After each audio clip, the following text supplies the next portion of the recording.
Welcome to the Teaching Literacy Podcast. I am your host, Jake Downs. I'm a 4th grade teacher, PhD student at Utah State University, and someone who just wants to know more about reading. This podcast is about bridging literacy research and practice. Every episode, you'll hear from a literacy researcher about their work, why it matters, and how to turn it into practice in your classroom.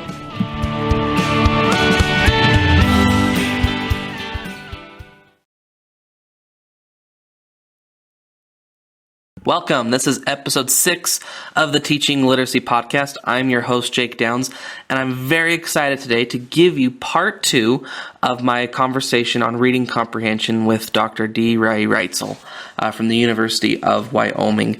If you haven't checked out episode 5 from last week, make sure to go check it out. It's a great conversation about the Common Core state standards, the construction integration model of reading, how the two relate. So make sure to go and check out episode 5 before you do anything else.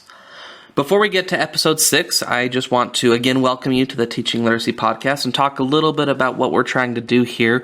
This is a place where we are trying to bridge literacy research with practice. There's a lot of great literacy research going on out there, and this is a forum where we try to bring to you what literacy research is saying and how we can apply it in the classroom and what that might look like.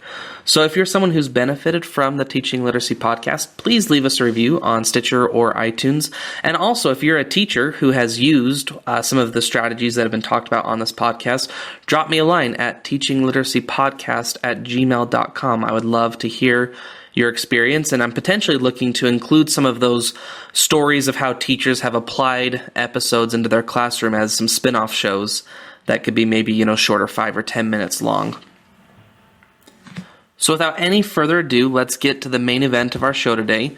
I'm continuing my conversation with Dr. D. Ray Reutzel from the University of Wyoming. He was at Utah State for a long time before he became the Dean of the College of Education there. He was inducted to the Reading Hall of Fame, and in August of this year, he won the William S. Gray Citation of Merit, which is the ILA's highest award.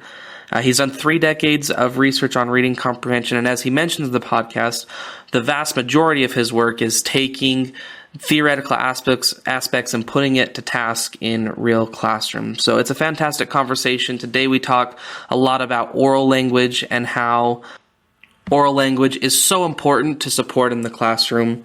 Ideas for supporting it. We go over close reading, and of course we end our discussion with what a good teacher is. So enjoy the conversation, and afterwards stick around for my 2 cents on oral language and comprehension.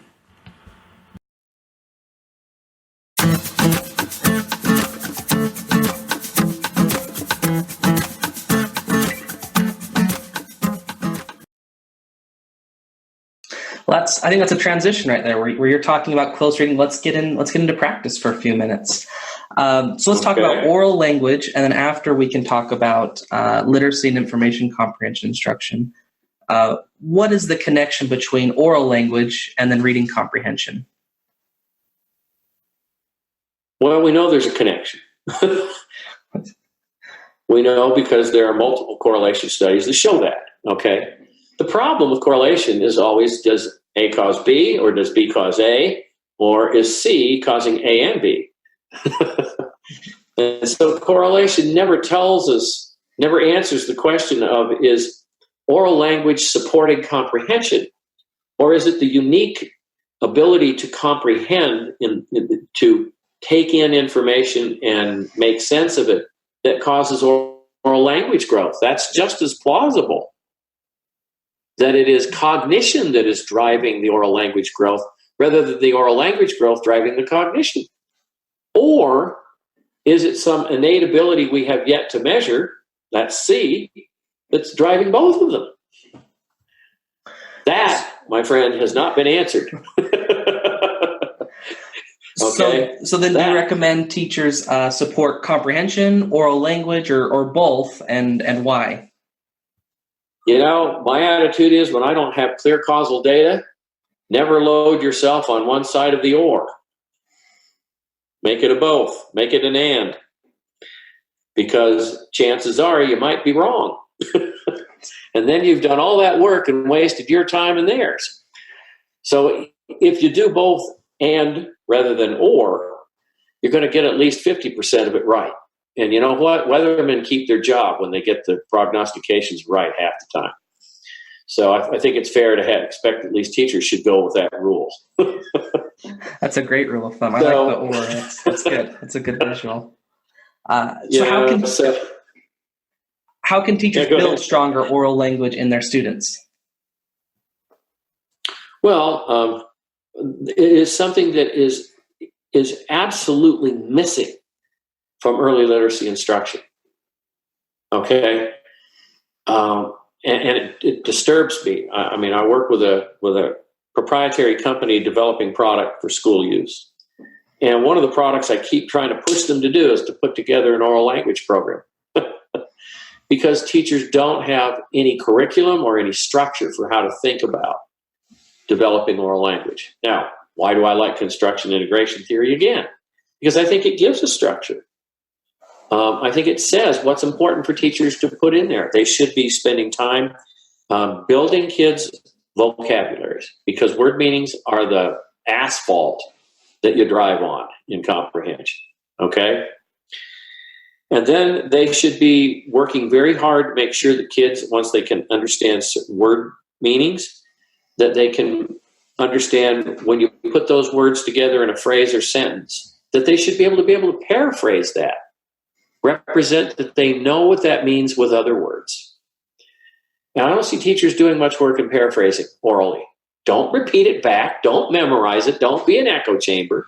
Say it another way. That is really important to get those wheels turning up there, that cognition. And they need to be working with connector words like, David Pearson's dissertation was classic in the 70s on this, where he determined that if you left out certain words that connected certain sentences, you may have gotten a lower readability or grade level for the text. But then you raised the inferential burden on the reader because they had to infer the word you took out, which was the connector. And so that was a terrible thing in the end. We had short, choppy sentences for kids to read where they had to infer that Johnny went to the doctor, he hit his head. Well, the because isn't there. You have to infer it. And that could be a cruel trade-off for some students, because inferencing is really complex. I'd rather teach them the meaning of the word because. Teach them the word because and let them read a longer sentence, and you'd probably be better off. So teachers should worry about that. They should teach how you connect sentences together. What does and mean? What's that supposed to tell you? What does but mean? Or so? Or then? Do you see what I'm trying to do here? Or how certain words reference antecedents refer to each other. We call it anaphora and cataphora. If it says Susie and Johnny bought ice cream, they liked to eat it in the park, and you've got a they referring to Susie and Johnny. And kids can't make those connections sometimes. Again, that has to be taught. And then you have to get kids learning what story structure is and retelling stories and orally. And you know how great that is when you come to the place where you read a story and then you have to write one or retell one? You got the structure built in then. So you can see why I'm a big fan of don't wait, don't mess around here. Develop this ability to comprehend text and be systematic about it using the construction integration theory when kids are young. And the decoding piece isn't getting in your way. So with instructing for literacy and informational text, how is instruction the same for those two areas, and how is it different? Well, I mean, the first thing is that makes it different is that when you're talking about conceptual load, narrative text has much lower conceptual load than does informational text, which means then you're going to have more familiar words in narrative text than you will in informational text. In other words, information text is going to introduce you to a lot more unfamiliar words or word meanings much quicker. And so that's going to increase the comprehension level. That's why early grade teachers have for a long time not done much with information text, okay, because that's really hard. What else is different? Well, the way the authors package stuff up, okay, to deliver it to the reader to remember and understand and organize it. Story structures and omnibus structure. And it gets more complex as you move up through the grades, but it's still basically there. You might have multiple story structures going on, like in foreshadowing or flashbacks or multiple plot lines going at the same time, but they're still basically following story structure that begins with a setting and has characters and so forth and so on, works to a resolution. So that's why I think teachers love narratives, because it's easier. It's easier on a million levels. And it's why I don't like to read narrative much to learn, because I have to read so darn much useless words to garner one decent idea. Okay? And that may be just me, but I want loaded information. I don't want to have to wade through 10 pages to get one idea.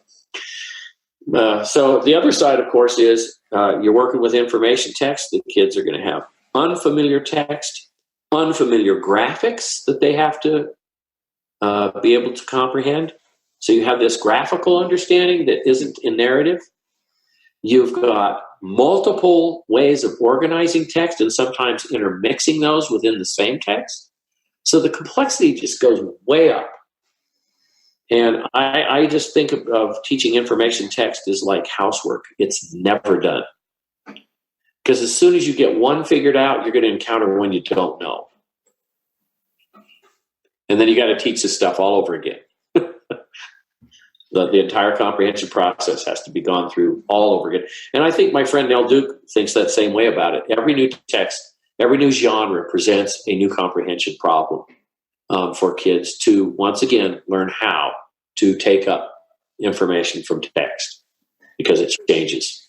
And that's a bit of where, like, disciplinary text, that same sort of theory is that, yes, different fields talk precisely in different ways, and understanding the ways they talk is important, or the way they discuss ideas is important to understanding, how they absolutely write.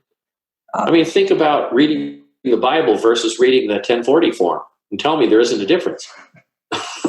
There's a pretty stark contrast there. Yeah, there you go. So for teachers, can you walk us through a sample lesson of an idea of how you start with the standard, or from the beginning of a lesson, designing it, through the end, using the Common Core State Standards and the CI model? Well, of course, one of the standards has to do with text difficulty. Okay, so a good teacher will know their students, and we just have to. That has to be a taken for granted. A teacher will know their students, or they will try to at least figure out with their students what they know, so that they're not giving them a text that's too complex to handle, but not so easy they're going to get nothing from it and feel no challenge. Okay, that's the sweet spot. And then, of course, the Common Core standards say that there's a certain mix of text kids should get exposed to at certain grade levels, and that by the time we get up into the high school, it should be much more information text than narrative. So that's the first thing. You've got to consider the text itself that you're going to be working with, because that is the thing the kids are going to be working on with construction integration theory and the standards to uptake and learn from. So text selection is really, in my opinion, the first thing you got to do and get it right. Once you've selected a text and you've read it, now I have to admit to my own sins here, okay, as a teacher. I remember one day sitting there with my core reading program teacher's manual over my lap in third grade, and I was supposed to be instructing a story that I'd never read. I had not read it because I could just read the questions out of my teacher's manual and, look like I knew what I was doing.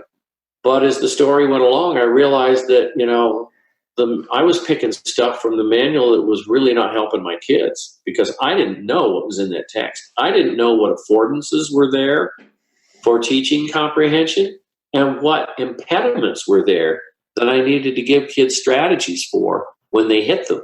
Remember, strategies are to be used when text becomes difficult.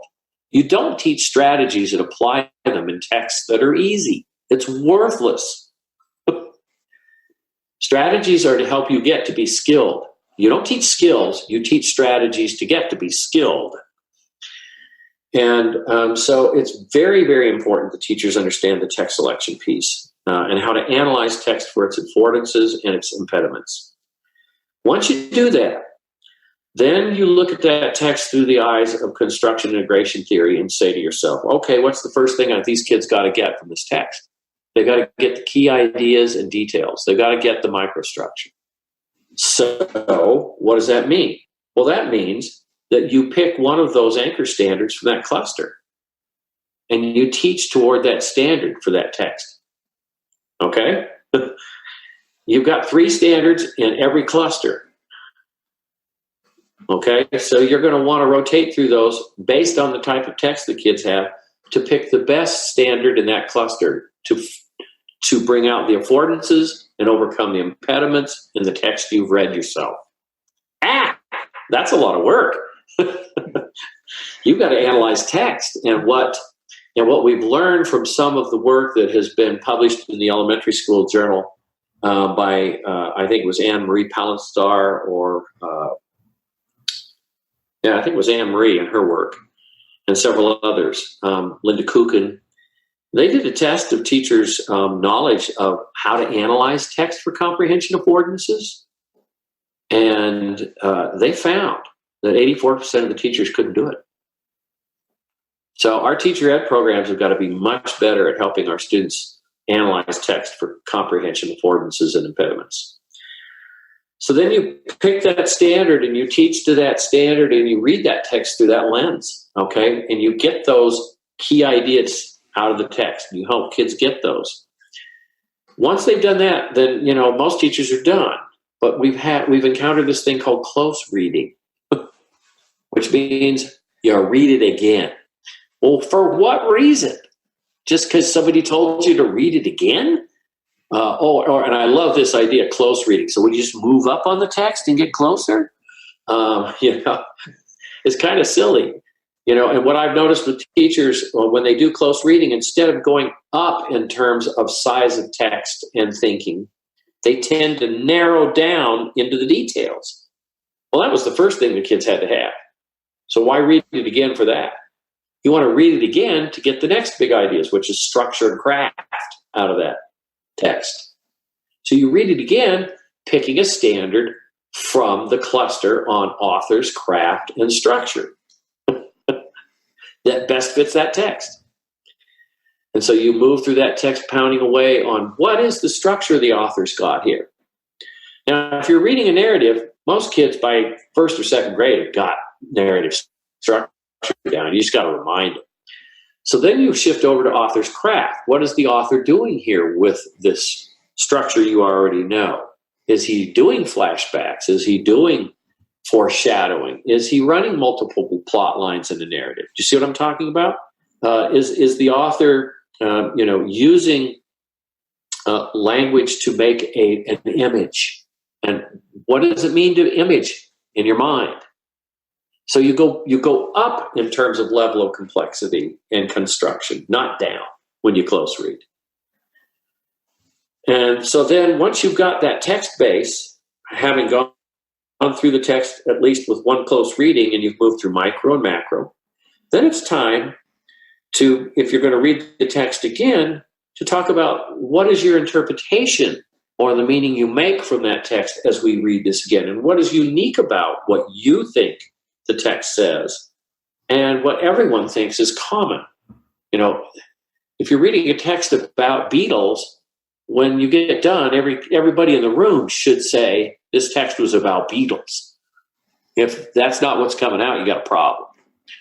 But what about beetles? Okay. Well, I like to step on them, or I like to collect bugs, or they scare me when they creep out from the corners. What is unique about your experience with the major concept of the text? And that's when you start building that situation model. And then you have the kids then, work beyond that, using the text to create written summaries, to create diagrams, to create graphic organizers, to move that situation text now into long-term memory through that effortful work of organization and rehearsal. And so you can see that you could spend a bit of time on a text. And I've always been a believer that you're not done with comprehension until you have the kids compose. If you can take reading to writing, you've got it all the way home. I can read things that I can't write. It's really effortful for me to write. And so I always believe comprehension should always end with composition of some kind, some sort of creative composition. All of this might seem daunting for a teacher. We've talked about, how the Common Core state standards align with construction integration model. What would you recommend for an elementary teacher who sees the value in this and is wanting to start but doesn't know where or how to start? If I'm teaching young children, I would start in oral language. Okay, that's where I would start. That makes it easier because you're not dealing with the reading piece. You're just dealing with the thinking piece with oral language. And that makes it easier. So I'm a big fan of moving from the known to the new, from the easy to the difficult, from the simple to the complex. That's called scaffolding. And, you start there with your kids. Start where you think they're going to have some fairly good chance at success. I would start with narrative because it's easier. I would start with very simple models of information text. And there's a bunch of them out there.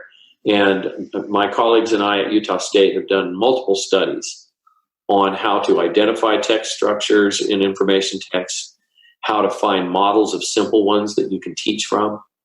I would start, very simply. Even if I'm teaching 5th grade or 6th grade, I'd find a 1st grade text that's very clear, sequential structure, very clear descriptive, very clear problem solution. Okay? And you're going to have to use the framework of the standards like I talked about. You're going to start with a standard from cluster 1, and you're going to work on standards-based instruction. And most teachers know what that means. They get that. But it's got to be focused on helping kids get from the text, learn from the text, and not too much front loading. And then move through the next one, which is simple, easy models of text structure, so that you know the kids have got it. These darn core programs. I was observing one time in a school in southeastern Utah. A teacher just tortured herself and her kids by following the teacher's manual because she was reading the book, the story, The Boy Who Cried Wolf. The teacher's manual said that the kids should be working on the comprehension skill of cause and effect. Well, cause and effect is a text structure embedded in information text. It is not text structure for a narrative like The Boy Who Cried Wolf. Is there a problem in narrative text? Yes. There's multiple attempts to solve it in a resolution, but it's not cause and effect. So this poor teacher was trying to force this structure on a text that just wasn't working, and the kids couldn't figure it out.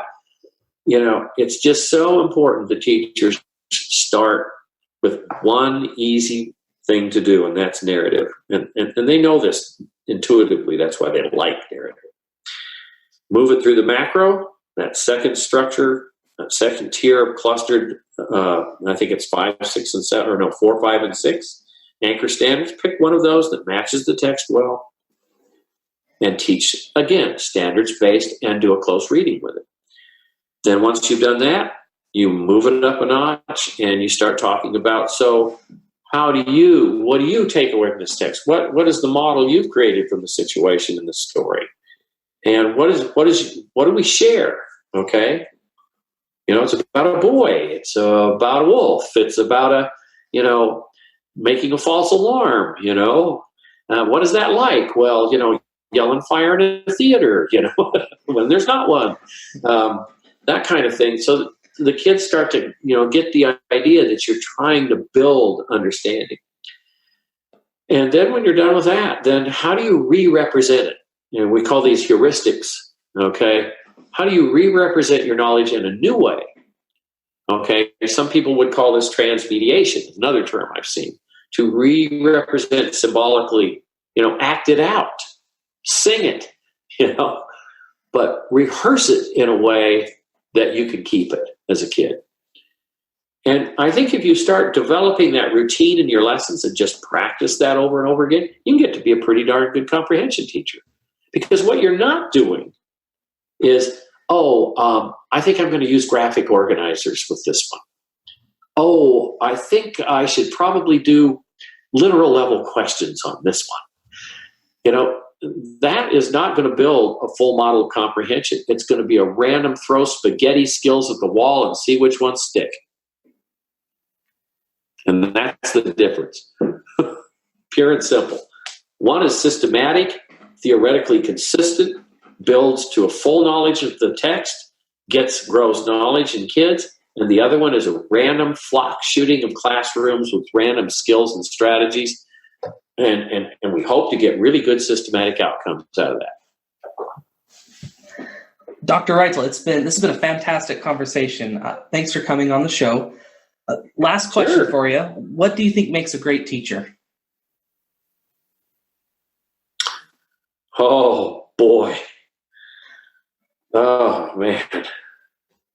That's a tough question, because I think the job of a teacher is just so complex. I mean, the longer I've been in this profession, the more admiration I have for those really great teachers I see, because it is enormously complex to understand what it means to help another human being learn and benefit from just, being in the schooling setting. There's so much teachers have to do. There's relationships, which, we have to have, the old saying of don't tell me how much you know till you show me how much you care. We all know that. The first thing teachers say when they're asked, what is it that made you want to be a teacher? The first line out their mouth is always, I love kids. Well, quit telling stories. Sometimes you'd like to knock them upside the head. You know that, Yeah, don't always love kids. But what do good teachers really do? They're focused. They know what they want to have their students accomplish. They're goal-oriented, they're outcomes-oriented, and they are brisk. Their pacing is brisk. They're organized. They are ready to teach. They have a lot of information in their heads that they carry with them to adapt instruction as they go. What we're finding in our research, now I'm going to switch to teacher education research because I'm a dean now. And what we're finding in our national studies now isn't that our students, when they graduate as teachers, can't manage a classroom and don't know how to relate to kids. What the newest data are showing from Deans for Impact is that they can't design and deliver rigorous instruction. But when you ask them what they're weak at, they think they're good at doing that and bad at classroom management. So their perceptions are askew from the reality when they're directly observed. That's a problem. That's but I think really great teachers are hard to find, and it's darn hard work, and we don't pay them enough. We don't treat them with enough respect, and we don't have enough value in society for a quality teacher who knows how to produce learning and success in children. Not coddling them, not telling them they're good when they're not giving them what I call cotton candy feedback.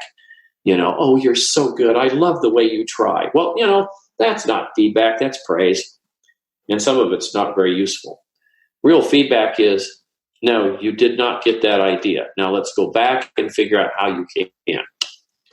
Let's put a strategy to work here, and it's called, So, yeah, teachers are such incredibly important people in our world. And it saddens me greatly that they have come under such fire. But also, they have to know an awful lot, and they need a lot of support, and we're not giving it to them. Dr. Reutzel, thanks for coming on the show. You're welcome.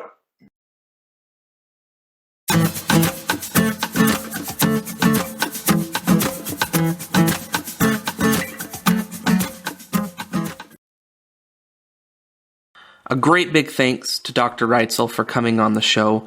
I really appreciate him taking the time to talk about his book, Young Meaning Makers, Comprehension in Grades K2.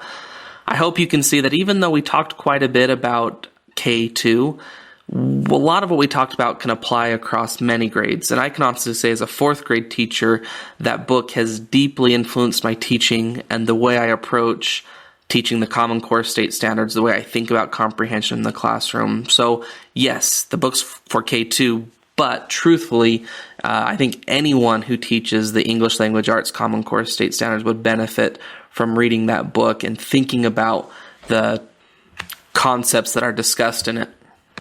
So for my 2 cents, the first thing I want to talk about is the power of oral language. And this is something that my eyes have been open to in probably the last year or so, is when I am teaching students to read in my classroom, the basis for that is oral language. Students need to have the capacity to understand and to be able to speak about it in order to construct any real meaningful reading comprehension. Perhaps my favorite quote of the whole podcast was when Dr. Reutzel said, "Word meanings are the asphalt of comprehension." That made so much sense to me, that in order for students to be able to comprehend, they first must be able to understand individual words. And so when he talks about what that means for teaching vocabulary, is that first it's understanding the meanings of individual words, and then once students understand the meanings of individual words, we need to start helping them make cross-text connections. So he talks about signal words such as however, first, second, third, and then as students can be able to start to piece those words across the text together, then construction of knowledge is happening through the reading comprehension process. And then that's where paraphrasing comes in. Where in paraphrasing, we're not looking for the student to repeat it back word for word. We're not looking for a retell. We want the student to tell us what's going on in the text, but to be using their own words mixed with words from the text. And when Dr. Reutzel talked about that, it made so much sense to me about that's this process of starting from the basic structure of the text and building up towards a situation model. That eventually the student has to start putting in their own words and their own background to the text to make that situation model in the process of comprehension. And the second thing I wanted to talk to you about, my second cent, is about close reading. Close reading is something I feel that everyone kind of does it, but I think everyone's doing it in a little bit different of a way. And in my area, we just kind of use close reading as let's read the text multiple times and we're going to look for something different each time.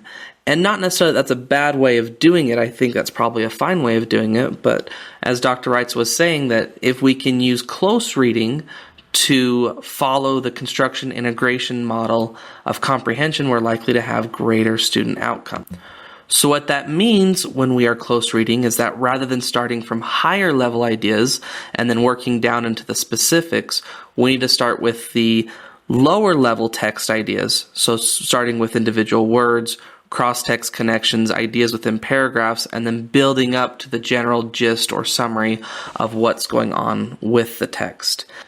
And so again, this is a great example of how to use theory into your practice, is if on the first read, we're watching for microstructures, so meanings of individual words, cross-textual connections, things that are residing within a paragraph, and then on the second read and the third read, we're working up across larger ideas, across paragraphs to build a situation model of what's going on in the text. To me, that seems like a much more powerful way to be doing close reading rather than my kind of spaghetti on the wall method, to borrow Dr. Reutzel's phrasing, of close reading, where we're reading it each time, and each time we're looking for a slightly different idea. And I think that we're doing it okay. To be able to have a framework for thinking about close reading, I think would be a lot more powerful in classrooms. So I hope you all don't mind about me using my practice as a case study, but that's what I have to work with here, is that I'm trying to see what research are saying works, and then I try to apply it in my teaching. Thank you for the listen today. If you enjoy what you're hearing on the Teaching Literacy Podcast, please tell a colleague about this podcast that you're listening to that's helping to bridge literacy research into practice. And if you're a teacher and you've benefited from listening to the podcast, please drop me a line at teachingliteracypodcast@gmail.com, and feel free to leave us a review on Stitchers or iTunes or wherever you are getting your podcast from. So thank you for the listen, and next week, we'll be talking about how to use morning meeting to help support early writing with preschoolers. It's a great conversation. I'm excited to get some writing episodes on the show, and it's one you won't want to miss. So this is Jake signing off from the Teaching Literacy Podcast, and until we meet again, let's all go and teach reading just a little bit better.